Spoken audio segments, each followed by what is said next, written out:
Bismillahirrahmanirrahim. Assalamualaikum warahmatullahi wabarakatuh. Bertemu dengan saya Risma Drapsari, pengampu mata kuliah Hukum Pajak pada semester kali ini. Izin saya share terlebih dahulu di pertemuan pertama kita.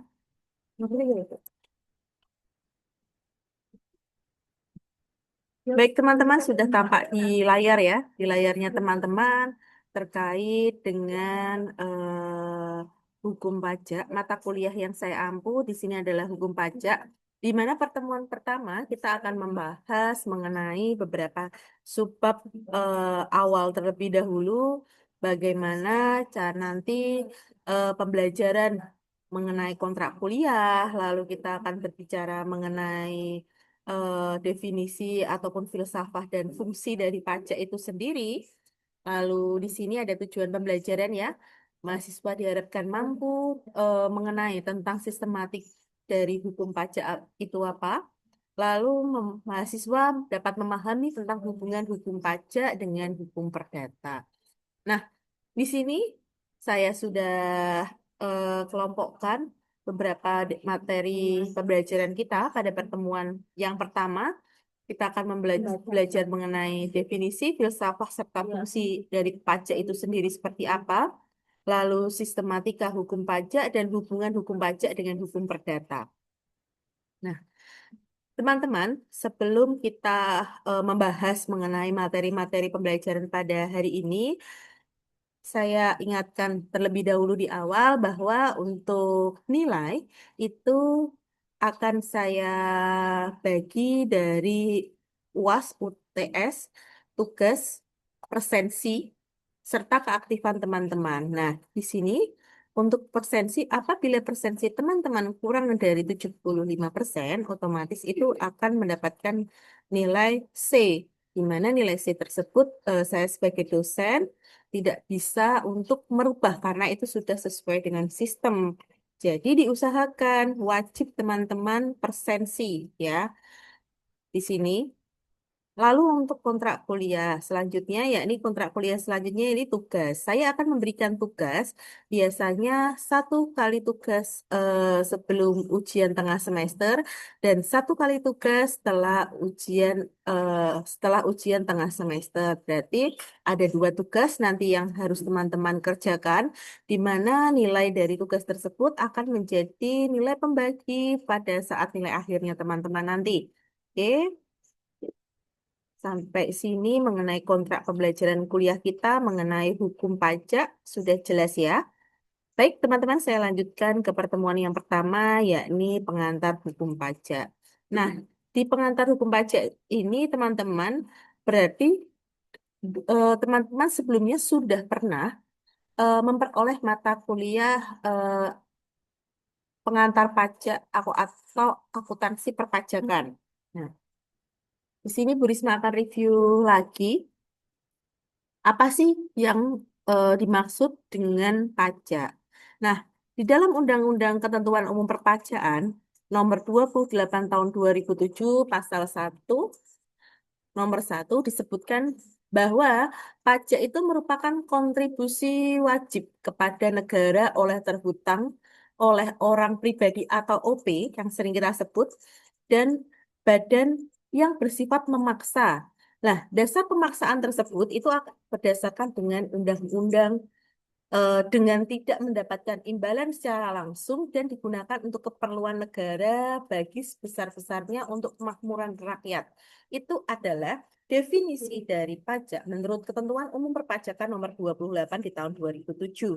Nah, sedangkan definisi pajak ini baru diatur dalam Undang-Undang KUP nomor 28 tahun 2007 ya. Di sini adalah dasar awal dari perpajakan. Nah, mengenai mata kuliah hukum pajak ini, kita akan belajar apa? Nah, di dalam mata kuliah hukum pajak, kita akan memberikan wawasan kepada teman-teman mahasiswa nantinya ya, mengenai hak dan kewajiban dari si WP tersebut yang berkedudukan di Indonesia, serta memberikan pemahaman-pemahaman mengenai manfaat penegakan hukum jika terjadi pelanggaran dalam undang-undang pajak. Ya, Jadi kita tahu bahwa eh, saat ini ya, eh, pajak saat ini tuh sifatnya adalah memaksa. Dan hal tersebut, apabila kita tidak melaksanakan kewajiban tersebut, ya, berarti itu sudah diatur, yang diatur dalam undang-undang hukum. Nah, kita bisa mendapatkan yang namanya sanksi, sanksi atau hukum yang berlaku. Nah, di dalam mata kuliah pajak, hukum pajak ini kita akan membedah satu-satu mengenai apa sih hak dan kewajiban WP di Indonesia tadi ya, terkait dengan penegakan hukum dan apabila terjadi nanti pelanggarannya itu seperti apa. Nah, di dalam hukum pajak, nanti itu kita nanti akan berbicara mengenai klasifikasi tarif pajaknya seperti apa. Lalu, kenapa sih ada yang muncul yang namanya pungutan pajak, potongan pajak. Lalu bagaimana nanti adanya mekanisme dari potongan atau pungutan pajak itu sendiri. Setelah itu nanti misal dari pungutan dan potongan pajak nanti akan muncul yang namanya hutang pajak. Hutang pajak apa yang nanti kewajiban dari si WP itu sendiri, apa hak umum dari WP itu sendiri. Nah, lalu nanti akan kita bagi-bagi lagi. Ada pajak daerah, ada pengadilan pajak seperti apa, ada pajak penghasilan umum seperti apa. Nah, kita nanti kelompokkan, kita klasifikasikan lagi terkait dengan perpajakannya.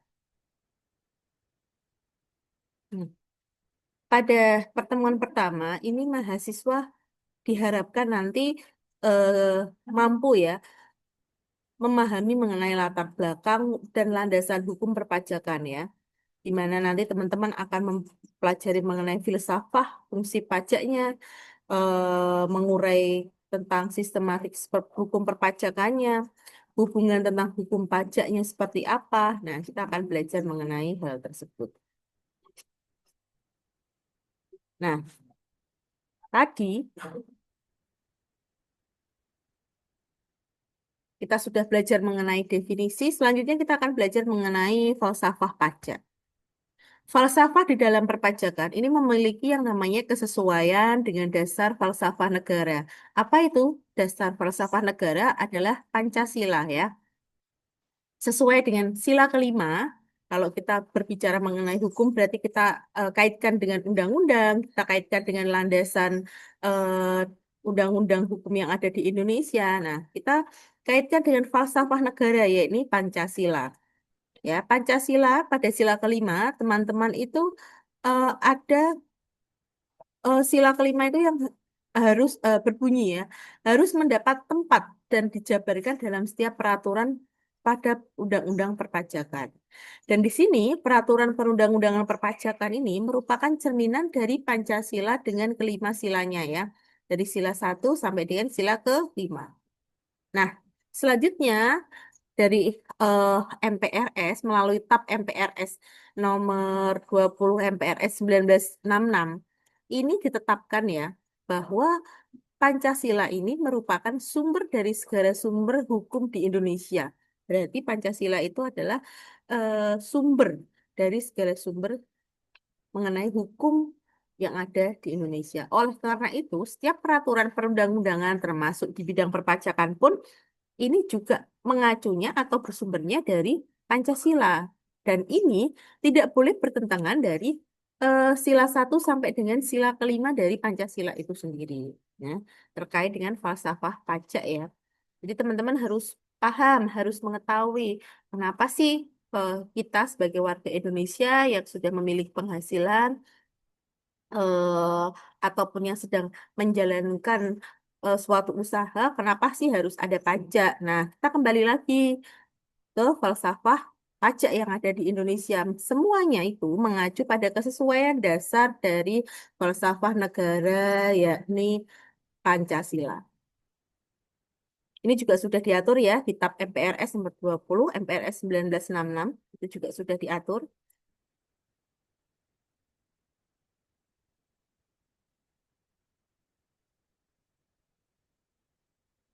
Nah, ini berikut Bu Risma jabarkan sedikit mengenai eh, keterkaitan antara perpajakan dengan korelasi-korelasi dengan kelima sila Pancasila yang ada di Indonesia. Dari sila yang pertama, yang berbunyi ketuhanan yang Maha Esa, berarti sila pertama ini menjelaskan untuk yakni dan takwa kepada yang Maha Esa sesuai dengan agama dan eh, agama dan kepercayaan tiap-tiap manusia. Dasarnya apa? Adil yang beradab. Nah, kaitannya dengan pemungutan pajak apa kaitannya? Kita lihat dengan adanya pemungutan pajak bahwa setiap agama ini mengajarkan yang namanya kewajiban umatnya untuk taat ya kepada perintah negara, termasuk memberikan apa yang menjadi kewajiban kepada negara dan masyarakat. Nah, di samping kewajibannya kepada Tuhan Yang Maha Esa ya tentunya tadi ya terkait dengan sila yang pertama ya. Nah, dalam hubungannya dengan peraturan perundang-undangan di bidang perpajakan, itu sudah diatur secara tegas di Undang-Undang Nomor 6 Tahun 1983, UU Nomor 994 dan UU Nomor 16 Tahun 2000 mengenai ketentuan umum dan tata cara perpajakan atau KUP. Nanti akan sedikit Bu Risma jelaskan juga mengenai ketentuan umum perpajakan. Di dalam ketentuan umum perpajakan itu, dia akan mengatur yang namanya eh, kewajiban kenegaraan yang dimaksud dalam pelaksanaan pembangunan nasional. Jadi ketika warga negara yang ada di Indonesia itu dipungut pajaknya, berarti itu kembali lagi bahwa pajak tersebut akan diberikan hak untuk melaksanakan pembangunan nasional, ya. Itu kaitannya dengan sila yang pertama. Dengan sila yang kedua, yakni kemanusiaan yang adil dan beradab. Artinya apa? Di sini setiap manusia itu harus berlaku adil dan beradab agar tidak adanya ketimpangan sosial ya. Di sini di sila kedua diatur bahwa tidak adanya ketimpangan sosial ya. Dengan demikian dianut juga dalam pemungutan pajak. Berarti apa? Melarang adanya diskriminasi di kalangan wajib pajak di sini terkait dengan kemanusiaan yang adil dan beradab.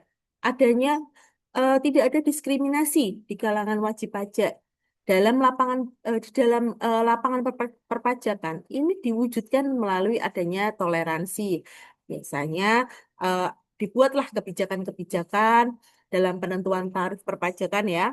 Terus persentase perpajakannya berapa, lalu bagaimana penyetaraan dalam sikap ya ketika melayani seseorang pajak dari kalangan atas maupun kalangan bawah. Berarti di sini sudah dijelaskan di sila yang kedua adanya kemanusiaan yang adil dan beradab. Nah, di sini berarti kan adil.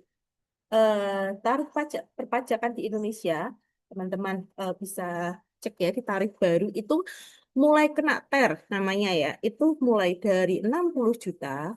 Nah, itu sudah kena TER. Kalau tahun yang lampau itu kan 50. Nah, saat ini tarif pengenaan TER itu dimulai dari 60 juta. Nah, itu TER pertama ada 15. Setelah itu 20 dan 30. Itu berbeda penilaiannya. Tidak semua orang yang berpenghasilan sama itu dikenakan dengan tarif yang sama. Ada TER-nya. Nah, itu adalah penentuan tarif atau persentase pajaknya. Berarti di sini sifat dari keadilan ini dalam pemungutan pajak ini sudah diterapkan di sila kedua. Ya. Selanjutnya di sila ketiga. Sila ketiga kita berbicara mengenai persatuan Indonesia. Nah, maksud dari sila ketiga ini adalah rela berkorban demi kepentingan bangsa dan negara serta mematuhi kepentingan bangsa dan negara di atas kepentingan pribadi atau golongan ya. Nah, kalau kita lihat dalam kaitannya dengan peraturan perundang-undangan perpajakan, ini bisa kita lihat dalam ketentuan umum perpajakan ya. Nanti akan saya singgung ketentuan umum perpajakan, di mana dia akan menekankan bahwa kewajiban perpajakan merupakan kewajiban kenegaraan dalam bentuk partisipasi seluruh rakyat untuk membiayai pembangunan nasional ya. Ini ya, memang harus digarisbawahi bahwa pemungutan pajak tersebut akan digunakan untuk partisipasi seluruh warga untuk membiayai pembangunan nasional ya. Istilah keempat, sila keempat yakni kerakyatan yang dipimpin oleh hikmat kebijaksanaan dalam permusyawaratan perwakilan. ini adalah perwujudan pada pasal 23 ayat 2 Undang-Undang Dasar 45, di mana terkait dengan penentuan pemungutan pajak yang harus ditetapkan dengan undang-undang, ya, bahwa pajak yang ditarik dari masyarakat haruslah terlebih dahulu dimusyawarahkan dengan rakyat dan selanjutnya diambil mufakat dengan kebijakan untuk menerima hasil mufakat dengan rasa tanggung jawab serta melaksanakannya dengan baik. Jadi tidak semata-mata langsung ditetapkan nih ada tarif. Penetapan tarifnya 30%, 50% dari bruto, dari omset. Nah, tidak seperti itu. Itu semuanya dimusyawarahkan terlebih dahulu. Setelah ada hasil, diambil mufakatnya dan dengan kewajiban ini untuk menerima hasil mufakat dengan tanggung jawabnya. Di sila terakhir, yakni sila kelima, yakni keadilan sosial bagi seluruh rakyat Indonesia, di mana asas keadilan dalam hukum pajak ini tercermin dengan ketentuan bahwa tidak semua warga negara sebagai wajib pajak nih ya, tidak semua warga negara itu sebagai wajib pajak. Di dalam undang-undang perpajakan yang berlaku, menentukan adanya kriteria-kriteria seseorang tersebut eh, yang menjadi wajib pajak. Walaupun setiap orang merupakan subjek pajak ya, semua orang itu merupakan subjek pajak, tapi tidak semua orang itu menjadikan objek pajak ya. Dengan demikian, kita tahu bahwa wajib pajak dengan penghasilan yang sama tidak berarti dikenakan tarif yang sama. Tadi ya seperti yang saya bilang di awal, nggak bisa nih kita motong yang gajinya 5 juta, langsung dikalikan dengan tarif 30% dengan gaji yang 20 juta dikalikan tarif 30%. Sekarang ada TER, ya. Tidak bisa. Berarti ini terkait dengan sila kelima, keadilan sosial bagi seluruh rakyat Indonesia, itu sudah ada kaitannya dengan pemungutan pajak yang ada di Indonesia. Selanjutnya kita beralih ke fungsi dari pajak. Nih ya. Apa sih fungsi dari pajak? Nih, pajak ini memiliki dua fungsi, yaitu fungsi penerimaan atau budgeter dan fungsi mengatur atau reguler. Nah, di dalam fungsi penerimaan, itu pajak sebagai sumber dana yang diperuntukkan bagi pembiayaan dan pengeluaran pemerintah. Contohnya, kita bisa lihat ya, adanya pajak, masukan pajak dalam APBN sebagai pendapatan dalam negeri. Tuh, teman-teman kalau cek bisa misal di laporan tahunan, misal dari Pemkot Kota Semarang atau apa, atau yang ada di suatu kota, itu ada masukan dari pajak atau penghasilan pajak itu dimasukkan di dalam laporan keuangan sebagai pajak, sebagai pendapatan dalam negeri dari APBN ataupun APBD. Yang kedua adalah fungsi mengatur atau reguler. Dalam fungsi mengatur ini, pajak berfungsi untuk alat mengatur atau melaksanakan yang namanya kebijakan di bidang sosial dan ekonomi sebagai perumpamaan dikenakannya pajak yang tinggi dan pajak yang tinggi ya, dikenakannya denda pajak yang tinggi dan contohnya ini misal untuk pajak-pajak tertentu ya, itu pajak PPN barang mewah itu dikenakan untuk pajak yang tinggi dan subjek pajaknya, objek pajaknya itu juga berbeda-beda. Nah, nanti ini kita bahas selanjutnya.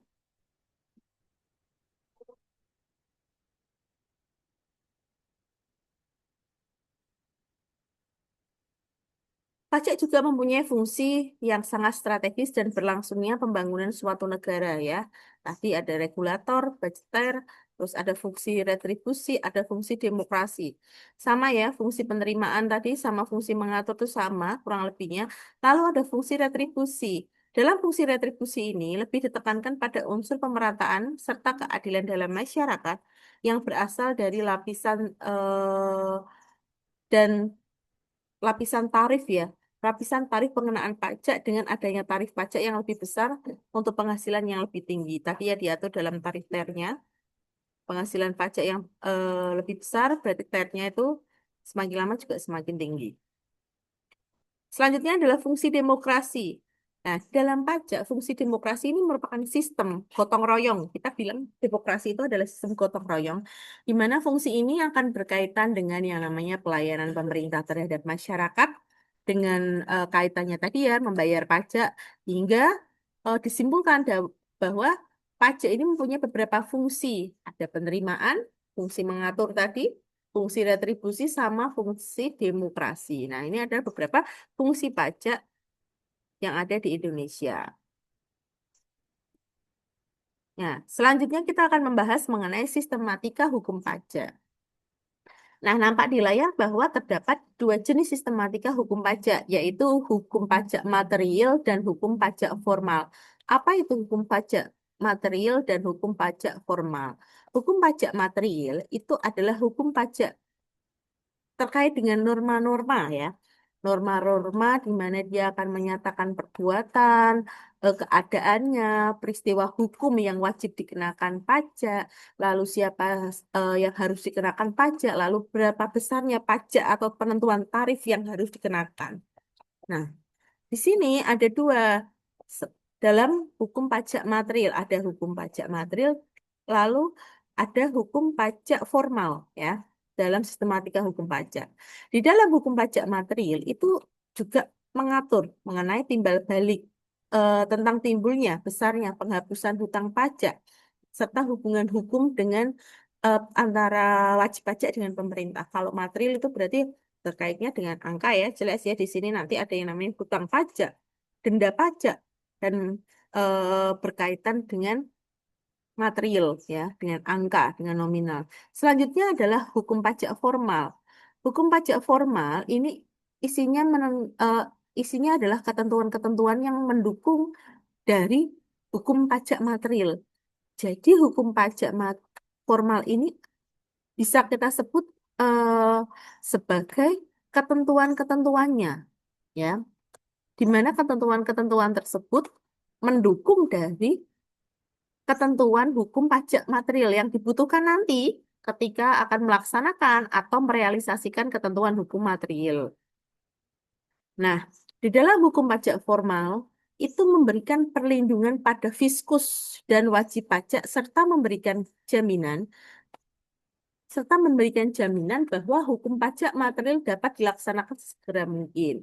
Nih ya, kalau nanti di Bu Risma di sini menjelaskan mengenai fiskus, selalu eh, WP, lalu PTKP, orang pribadi, badan. Kalau teman-teman sudah mendapatkan hukum pajak, berarti teman-teman sudah eh, naik kelas ya dari materi sebelumnya, yakni dasar-dasar perpajakan atau akuntansi perpajakan itu sudah paham, berarti mengenai istilah-istilah perpajakan.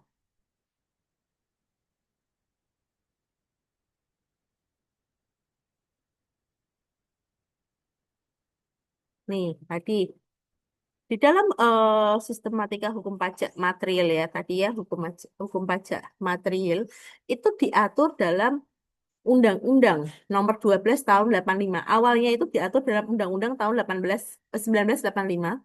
Itu dia mengatur tentang pajak bumi dan bangunan. Nah, itu peraturan-peraturan ya. Lalu di dalam Undang-Undang Nomor 18 Tahun 97, setelah itu adanya perubahan, dia dari nomor 34 ke tahun 2000, itu tentang pajak retribusi atau PDRD, pajak daerah dan retribusi. Setelah itu ada Undang-Undang Nomor 21 Tahun 97, itu juga mengalami perubahan di tahun 2000, yakni di Undang-Undang Nomor 20 Tahun 2000, mengenai BPHTP atau biaya perolehan atas tanah dan bangunan. Itu juga sudah ada perubahan-perubahannya ya. Dari yang awalnya di tahun 97, 85 sudah beralih ke tahun 2000.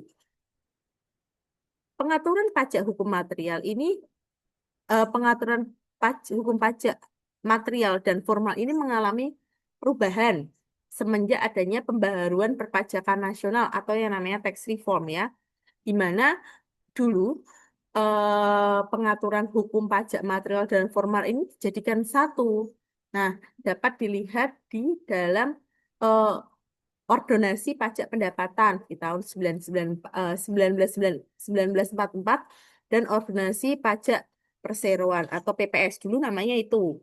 Terus sekarang sudah mengalami pergantian ya karena adanya National Perbaharuan Perpajakan atau Tax Reform. Nah, lalu tadi ya setelah adanya pembaharuan perpajakan nasional di tahun 83 tadi, hanya ada satu hukum pajak formal yang digunakan sebagai serangkaian hukum pajak material.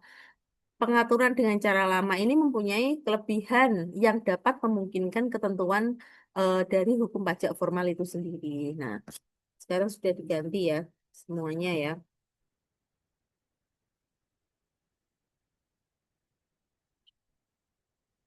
Di dalam hukum pajak formal tadi kan isinya mengenai ketentuan-ketentuan yang mendukung ketentuan pajak material ya.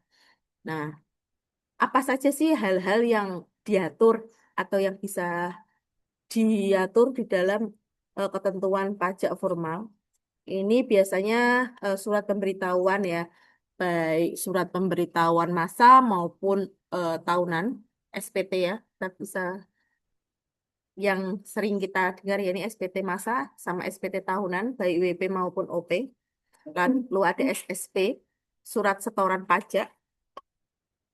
Lalu ada surat ketetapan ya, baik surat ketetapan kurang bayar atau surat ketetapan pajak bayar tambahan ataupun surat ketetapan pajak lebih bayar. Nah, selanjutnya surat tagihan. Surat tagihan itu juga diatur di dalam hukum pajak formal ya. Adanya pembukuan sama pemeriksaan itu juga diatur adanya penyidikan atau surat paksa untuk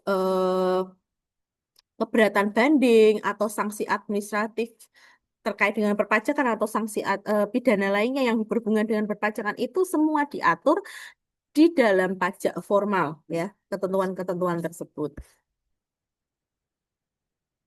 Nah, adapun hal-hal yang digolongkan dalam ketentuan hukum formal itu diatur dalam Undang-Undang Badan Penyelesaian Sengketa Pajak. Itu diubah dengan Badan Peradilan Pajak. Nah, dulu itu namanya adalah Badan Sengketa Pajak. Tapi ya tadi sudah adanya tax reform tadi, reformasi perpajakan, itu dirubah lagi menjadi Badan Peradilan Pajak. Nah, dia itu mengatur sengketa pajak, ada kan banding dan gugatan, hukum acara, pembuktian, lalu ada pelaksanaan putusan dari perpajakan seperti apa, ada penagihan hutang, jurusita, surat paksa, surat lelang. Berarti kalau sudah masuk ke sini, masuk gugatan dan lain-lain, sudah masuk ke apa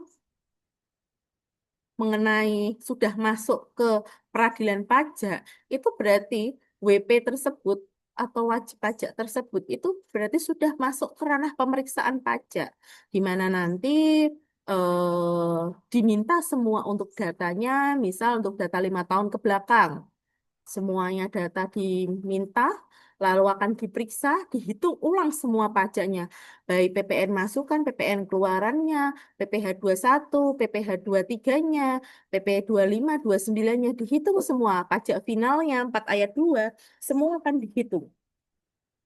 Setelah itu, setelah dihitung, pasti nanti ada yang namanya surat pemberitahuan atau surat cinta ya kalau teman-teman itu sering teman-teman konsultan sering menyebutnya ya surat cinta dari Direktorat Jenderal Pajak itu biasanya akan melakukan banding atau dia akan melakukan mengenai meminta pembuktian-pembuktian atau bukti-bukti pajak atau melaksanakan putusan-putusan pajak atau penagihannya atau bahkan sampai dengan setelah em, sampai ke hukum acara, ke pembuktian dan lain-lain, tapi ternyata memang tidak ada sampai dengan muncullah suratnya namanya surat sita pajak. Nah, itu bisa terkait dengan aset-aset si WP tersebut. Nah, nanti lihat kasusnya bagaimana, golongannya bagaimana. Jadi nanti Risma harapkan teman-teman yang sudah belajar mengenai hukum pajak, teman-teman yang ada di prodi akuntansi ya, atau akuntansi perpajakan, khususnya benar-benar memahami. Nanti kalau teman-teman sudah keluar, sudah lulus, itu teman-teman paham bahwa eh, pekerjaan untuk menghitung atau apa ya menghitung lalu melaporkan dari perpajakan itu nggak bisa asal ya. Apalagi sekarang sudah ada sistem Kortek ya, di mana sistem tersebut sudah bisa ditarik dari lawannya kita, dari lawan transaksi kita. Apabila kita tidak melaporkan, boleh sih kita menghapus, tapi di sistem Kortek pusat itu tidak akan bisa terhapus. Jadi teman-teman benar-benar harus hati-hati terkait dengan bukti-bukti potong atau faktur-faktur yang sudah dijelaskan oleh lawan transaksi kita. Lalu berapa lama sih prosesnya? Proses dari tadi ada sekitar pajak, secepat-cepatnya itu 6 bulan ya. 6 bulan itu sudah ada surat pemberitahuan satu. Nah, dalam surat pemberitahuan tersebut nanti kalau memang sudah tidak ada dalam waktu 90 hari kerja, apabila tidak ada kelanjutan dan macam-macam, nanti akan muncul surat lagi. Nah, suratnya itu pasti akan eh, satu tahap lebih sulit lagi. Jadi ketika surat pertama itu tidak ditanggapi dari DJP sebagai WP ya, itu nanti kita abaikan. Nanti 90 hari kerja lagi, dia akan muncul surat lagi itu dengan eh, apa ya tingkat kesulitan yang lebih tinggi. Jadi ketika teman-teman nanti ya bekerja sebagai apa ya bidang perpajakan atau accounting dan lain-lain, semua data itu tidak boleh dibuang ya minimal 5 tahun ke belakang karena data tersebut pasti akan diminta oleh Direktorat Jenderal Pajak sebagai tadi pembuktian dalam nanti adanya berita pembuktian di dalam hukum perpajakan ya. Nah, dalam hukum pajak formal itu ada mengenai ketentuan umum tata cara perpajakan itu diatur dalam Undang-Undang Nomor 28 tahun 2007 ya, atau kita sebut dengan KUP ya. Lalu ada lagi Undang-Undang Nomor 19 tahun 2000 atau PPS, dan di tahun 2002 Nomor 14 atau disebut Undang-Undang PP ya tadi ya. Di awal tadi Bu Risma sudah jelaskan adanya perubahan-perubahan dari setelah adanya reformasi perpajakan. Tadi ada ordonasi pajak perseroan PPS, lalu ada ordonasi pajak pendapatan atau BPD tadi ya. Selanjutnya kita akan membahas mengenai ya, ini ya masih sistematika hukum pajak. Nah, ini juga sistematika hukum pajak. Nah, hubungan antara hukum pajak dengan hukum perdata. Apa sih? Kenapa sih teman-teman akuntansi harus berbicara mengenai hukum perpajakan atau akuntansi perpajakan? Ini beririsan langsung dengan yang namanya hukum, ya. Baik itu hukum yang beririsan adalah dengan hukum perdata, ya. Karena kita kaitannya tadi adanya jurusita, terus adanya berita acara lelang, dan macam-macam itu semua terkait dengan perpajakan. Nah, di sini erat hubungannya hukum pajak dengan hukum perdata. Lex, lex specialis, directed lex general. Artinya, hukum yang khusus atau hukum pajak ini menyimpangkan hukum yang umum atau hukum perdata. Jadi, hukum umumnya adalah hukum perdata, hukum khususnya di sini adalah hukum pajak. Nah, hubungan erat ini sangat memungkinkan sekali timbul karena banyak dipergunakan istilah-istilah hukum perdata dalam hukum perpajakan. Walaupun sebagai prinsip harus dipegang teguh bahwa pengertian-pengertian yang dianut oleh hukum perdata tidak selalu dianut oleh hukum perpajakan. Ya, saya bilang tadi, hukum perpajakan dan hukum itu saling beririsan. Jadi kita sebagai teman-teman akuntansi, kita juga harus belajar mengenai hukum pajak. Ya. Nah, di sini, di hukum perdata ini, itu bisa kita bilang adalah hubungan antara hukum yang terjalin antara anggota masyarakat. Sedangkan kita bilang hukum pajak itu hukum publik atau kaitannya dengan administrasi negara, di mana mengatur khusus ya teman-teman antara hubungan antara DJP dengan si WP ya. Nah, hukum pajak itu selalu mencari menjadi dasar kemungkinan pemungutan pajak yang berdasarkan perbuatan si hukum perdata. Nah, dasarnya pajak tadi didasarkan di dalam hukum perdata.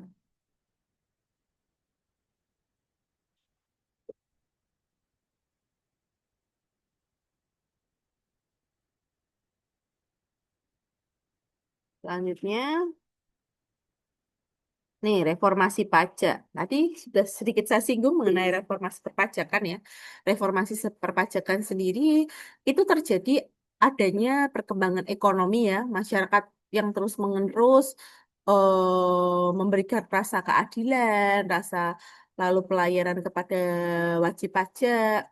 Terus pemerintah di tahun 2000 ya mengubah beberapa peraturan perundang-undangan yakni nomor 16 tahun 2000 mengenai KUP tadi, Undang-Undang Nomor 7 mengenai PPh, Undang-Undang 18 mengenai PPN sama PPNBM, lalu Undang-Undang Nomor 19 mengenai PPSP, Undang-Undang Nomor 21 mengenai PPHTP, dan Undang-Undang Nomor 34 mengenai PDRP. Nah, ini ya.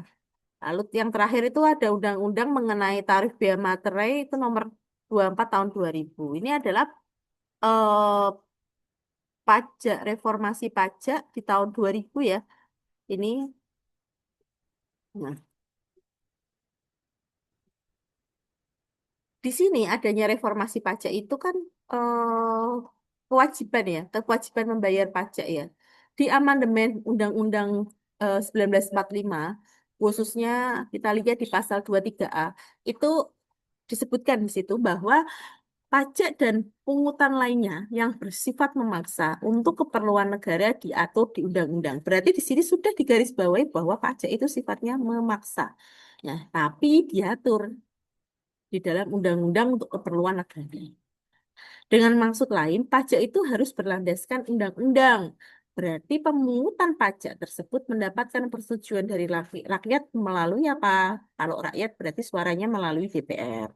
Nah, tadi di dalam KUP 28 tahun 2007 ya, di pasal 1 angka 1 itu juga disebutkan bahwa pajak itu kontribusi terhutang oleh OP atau WP Badan bersifat memaksa berdasarkan undang-undang. Nah, di dalam perkembangannya dulu tuh kalau di zaman dulu itu ada namanya upeti ya. Kalau sekarang kan pajak ya, kalau di zaman dulu tuh upeti. Nah, upeti yang diberikan oleh rakyat itu tidak lagi untuk kepentingan raja. Kalau dulu kan upeti itu kan untuk kepentingan raja ya. Tapi ini sudah mengarah kepentingan rakyat sendiri. Kalau pajak itu sudah mengarahnya kepentingan rakyat. Berarti artinya pemberian kepada rakyat eh, nanti digunakan untuk kepentingan umum ya. Contohnya membangun jalan, lalu apa ya banyak kalau di sini ya. Terus pembangunan saluran air, sarana sosial itu juga dana-dana tersebut adalah dana-dana penyetoran pajak. Hmm. Banyak tentang perubahan-perubahan ya terkait dengan eh, reformasi perpajakan. Ini juga. Oke. Oke. Ini saya stop share dulu. Saya izin share mengenai KUHP. Nah,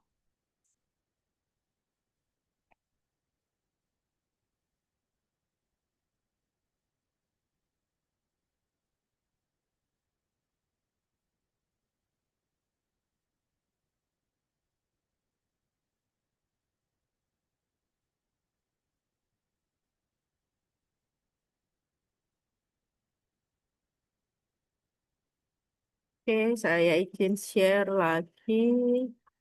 Nah, ini adalah KUP atau tadi yang eh, kita bahas di awal adalah Ketentuan Umum Tata Cara Perpajakan atau KUP pasal 28 ya, di tahun 2000. Di dalam KUP ini berisikan peraturan-peraturan dasar perpajakan.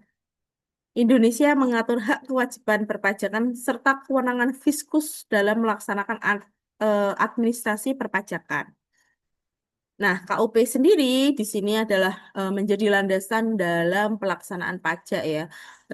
Biasanya pajak PPh ataupun PPN, pertambahan nilai. Nah, dasar KUP, apa tadi dasar KUP yakni Undang-Undang Nomor 6 Tahun 83. Ini Bu Risma cerangkan sedikit saja mengenai KUP. Nah, ini ada beberapa perubahan KUP ya. Undang-Undang Nomor 6 Tahun 83 itu berlaku di 1 Januari 84. Nah, setelah itu ada beberapa perubahan dari perubahan awal yakni di tahun 9, Undang-Undang Nomor 9 di tahun 94, di mana dia dimulai di tahun Januari di tahun 95, lalu ada perubahan kedua, Undang-Undang Nomor 16 di tahun 2000, itu mulai berlaku di 1 Januari di tahun 2001, lalu ada Undang-Undang Nomor 28 ya 2007, itu berlaku di 1 Januari 2008. Setelah itu muncul lagi perubahan yang keempat, Undang-Undang Nomor 16 tahun 2009. Itu berlakunya 2000 Maret di tahun 2009. Setelah itu muncul lagi. Terakhir itu adalah Undang-Undang Nomor 7 2001.